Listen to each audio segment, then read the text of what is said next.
नमस्कार मित्रो, माझ्या कायदेभान या लीगल चॅनलवर तुमचं स्वागत आहे।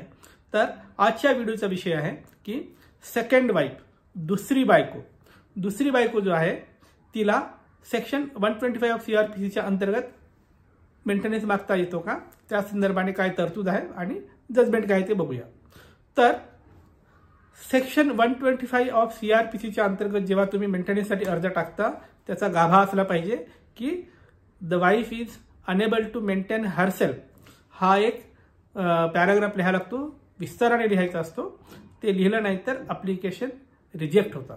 तर हा मेंटेनन्सच्या अर्जाचा गाभा आहे, म्हणून हा मी नेहमी रिपीट करतो आणि सांगत असतो। तर बायकोनी जर मेंटेनन्ससाठी अर्ज टाकला तर तिला मेंटेनन्स ग्रांट होतो, 125 CRPC 125 च्या कलमच्या अंतर्गत होतो।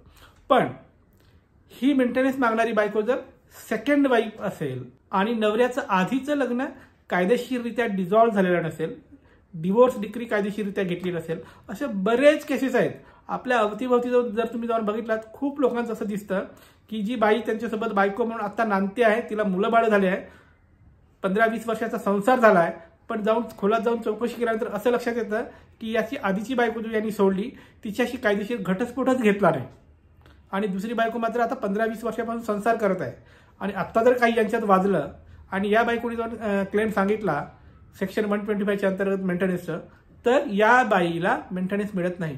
का?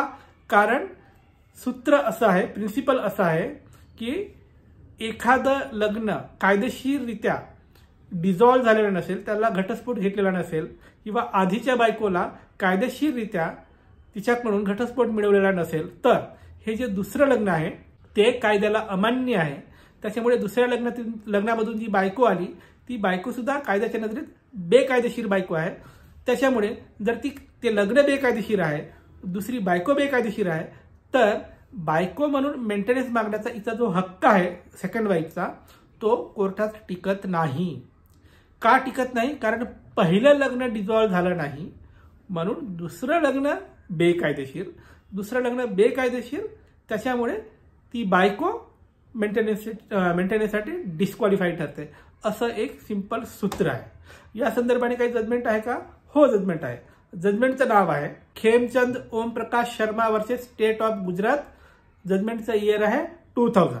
तर 2000 मध्ये हे जजमेंट आलं आणि या जजमेंटमध्ये अशा पद्धतीचा प्रिन्सिपल घालून देण्यात आला। खरं तर हा प्रिन्सिपल खूप आधीपासून चालू आहे, पण हे एक महत्वाचं जजमेंट आहे ज्याच्यामध्ये हे परत अधोरेखित करण्यात आलं। बरं, हे जजमेंट परत अधोरेखित केल्यानंतर याचा खूप बोभाटा झाला आणि खूप लॉयर लोकांना कळलं की अरे, हे जजमेंट आलं आणि अशा पद्धतीने करता येतं। तर याच्यानंतर या जजमेंटचा गैरफायदा घेणे सुद्धा चालू झालं। नवरे लोक आता जे मी जजमेंट सांगितलं 2000चा, तो जजमेंट कोर्टामध्ये दाखवून असा ग्राउंड घ्यायचे, असा डिफेन्स घ्यायचे की माझं पहिलं लग्न कायदेशीरपणे डिझॉल्व्ह झालेलं नाही, त्यामुळे हे दुसरं लग्न आहे आणि दुसऱ्या लग्नातील ही बायको आहे, ही मेंटेनन्ससाठी डिस्क्वालिफाय होते आणि या संदर्भाने हा बघा आमच्याकडे रुलिंग आहे, असं नवरे लोक रुलिंग दाखवायचे आणि मेंटेनन्स पासून पळ काढायचे। मग हा पळ काढण्याचा प्रकार 14-15 वर्ष चालू होतं। मग सुप्रीम कोर्टाच्या लक्षात आलं की अरे, 2000च्या जजमेंटमध्ये जे काही रुलिंग दिली ती रुलिंग करेक्ट आहे, पण नवरे लोक गैरफायदा घेत आहेत।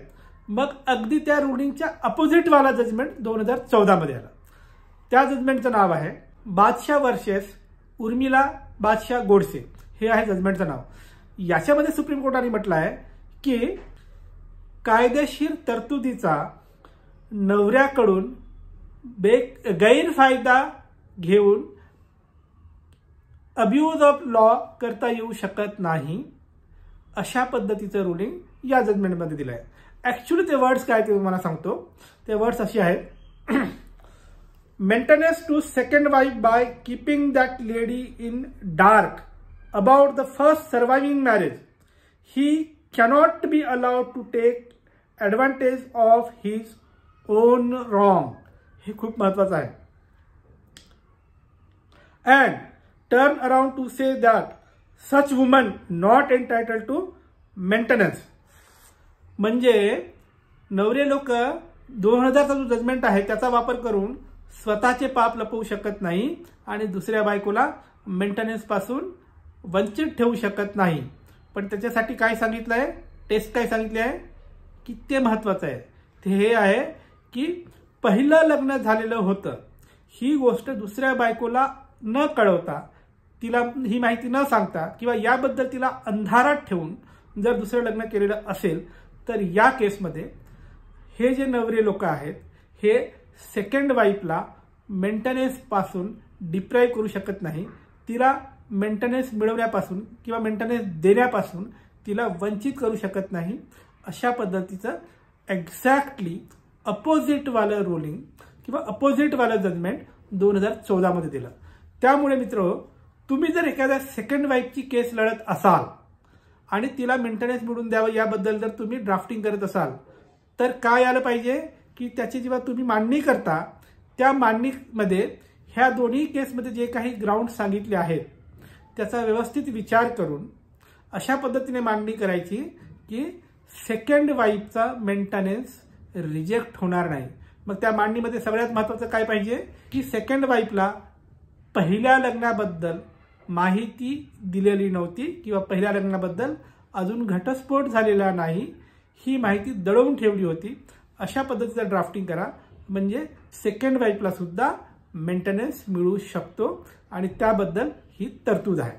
तर मित्र, ही होती माहिती की सेकंड वाईफला कुठल्या ग्राउंडवर मेंटेनन्स रिजेक्ट होतो आणि सेकंड वाईफला कुठल्या परिस्थितीत मेंटेनन्स ग्रांट होतो. या संदर्भाने दोन परस्पर विरोधी जजमेंट तुम्हाला आज मी सांगितलेलं आहे.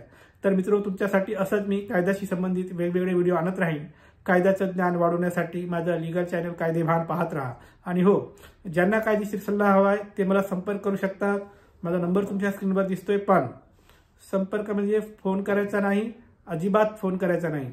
ज्यांना खरोखर काम आहे, सिरियसली काम आहे, ते व्हॉट्सअपवर नाव, गाव आणि केसची माहिती लिहा, व्हॉट्सअपवर मेसेज टाका. तुमच्या केसमध्ये मेरिट आहे असं वाटलं तर आम्ही तुम्हाला संपर्क करू आणि गायडन्स देऊ. बाय.